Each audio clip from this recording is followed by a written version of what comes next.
But Vijay வந்து பேசுறது வந்து தப்பா யாரும் எனக்கு எனக்கு படல. ஏன்னா அதுக்கு வேற மீனிங் எடுத்துக்கிட்டு வேற மாதிரி ஒரு குரூப் வந்து பேசிட்டு இருக்காங்க. அது நானே வணக்கம் அங்கிள் தான் சொல்லுவேன். ஆண்டி எப்படி இருக்கீங்கன்னு தான் சொல்லுவாங்க.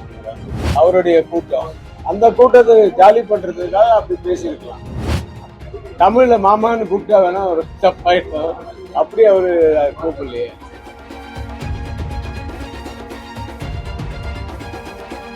நான் அரசியல் எல்லாம் எனக்கு வந்து எனக்கு எனக்கு சம்மந்தம் கிடையாது, எனக்கு அனுபவமும் கிடையாது. பட் விஜய் வந்து பேசுறது வந்து தப்பா யாரும் எனக்கு எனக்கு படல. ஏன்னா அவர் வந்து நிஜமாவே நேரில் பார்க்கும்போது குட் மார்னிங் அங்கிள், வணக்கம் அங்கிள், எப்படி இருக்கீங்க அங்கிள் தான் சொல்லுவார். அதை வந்து இன்னைக்கு பப்ளிக்ல சொல்லியிருக்காரு. அப்படிதான் நான் பார்க்குறேன். அதுக்கு வேற மீனிங் எடுத்துக்கிட்டு வேற மாதிரி ஒரு குரூப் வந்து பேசிட்டு இருக்காங்க. அது வந்து அவங்களுக்கெல்லாம் நான் சொல்றேன், அதை விடுங்க. மற்றபடி நாட்டுக்கு என்ன நல்லதோ அதை எப்படி பண்ணணுமோ அதை பண்ணா ஓகே. அது யாரா இருந்தாலும் சரி இல்லையா. எனக்கு வந்து அவர் வந்து நானே வந்து அதே ரெட் ஜெயண்ட்டுக்கு வந்து 2 படம் பண்ணியிருக்கேன். ஆதவன் பண்ணியிருக்கேன், இது மன்மத நம்ம பண்ணியிருக்கேன். அந்த டயத்துலலாம் வந்து ஸ்டாலின் சார் வந்து அப்போ டெப்யூட்டி சிஎம்மா இருந்தார். அவர் வந்து படம் பார்ப்பாரு. நான் நிறைய தடவை மீட் பண்ணியிருக்கேன். அவங்க வீட்டுக்கு நிறைய தடவை போயிருக்கேன்.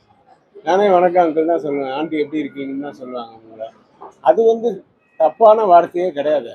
அது வந்து தப்பான வார்த்தை கிடையாது. அவர் வந்து கொஞ்சம் கமர்ஷியலைஸ் பண்ணி அது பேசுறதுக்கு. ஏன்னா அவங்களோட ஆடியன்ஸ் இருக்காங்க அங்கே.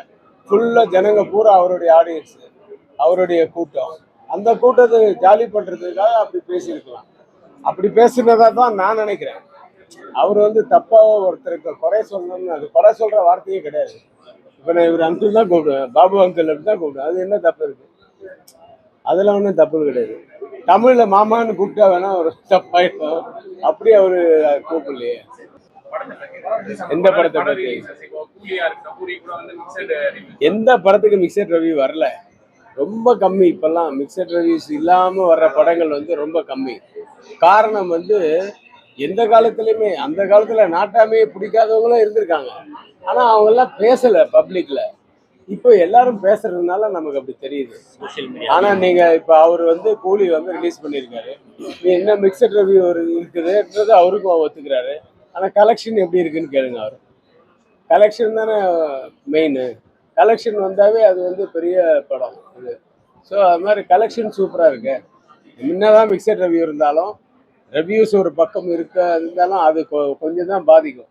அதை மீறி ஜனங்கள் உள்ளே வந்துட்டாங்கன்னா மவுத் டாக் வச்சு தான் ஒரு படம் வந்து பெரிய வெற்றி அடைகிறதும் சுமாரான வெற்றி அடைகிறதும் தோல்வி அடைகிறதும் எல்லாமே காரணம் வந்து மக்களுடைய வாய்மொழி ரிவ்யூஸ் தான்.